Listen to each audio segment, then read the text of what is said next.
ଖ୍ରୀଷ୍ଟ ବିଶ୍ୱାସୀମାନେ ଗଣେଶ ଚତୁର୍ଥୀ କାହିଁକି ପାଳନ୍ତି ନାହିଁ?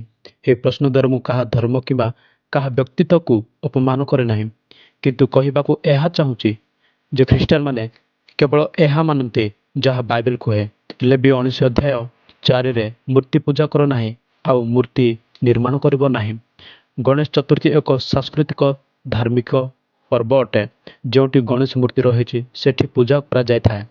କିନ୍ତୁ ଖ୍ରୀଷ୍ଟିଆନମାନେ ଜାଣନ୍ତି ଶ୍ଵେତ ସତ୍ୟ ଉପାସନା ଜୀବିତ ଏକ ସତ୍ୟ ଈଶ୍ୱରଙ୍କୁ ହେବା ଦରକାର, ଯିଏ ଆତ୍ମା ତାକୁ ଆତ୍ମାରେ ହିଁ ପୂଜା କରିବା ଦରକାର। ଏଥିପାଇଁ କୌଣସି ତିଆରି ମୂର୍ତ୍ତିକୁ ପୂଜା କରନ୍ତି ନାହିଁ। ଖ୍ରୀଷ୍ଟିଆନମାନେ ଭାବନ୍ତି ଯେ ଯିଏ ଆମକୁ ସୃଷ୍ଟି କରିଅଛନ୍ତି ଆଉ ଆମେ ତାଙ୍କୁ ଦେଖି ମଧ୍ୟ ନାହୁଁ, ତେବେ ଆମେ ତାଙ୍କୁ କିପରି ତିଆରି କରିପାରିବା? ଆମେ ତ ମଣିଷ, ଆମର ସକ୍ଷମ ନାହିଁ ଯେ ସାରା ବ୍ରହ୍ମାଣ୍ଡକୁ ସୃଷ୍ଟି କରିଅଛନ୍ତି, ତାଙ୍କୁ କି ସୃଷ୍ଟି କରିପାରିବା? ତେବେ ମୂର୍ତ୍ତି ପୂଜା ଛବି ଆକାର ଉପରେ ବିଶ୍ୱାସ କାହିଁକି? ଯଦି ଭିଡ଼ିଓଟି ଭଲ ଲାଗିଥାଏ ତାହେଲେ ଲାଇକ୍ ସେୟାର ସବସ୍କ୍ରାଇବ୍ କରିବେ।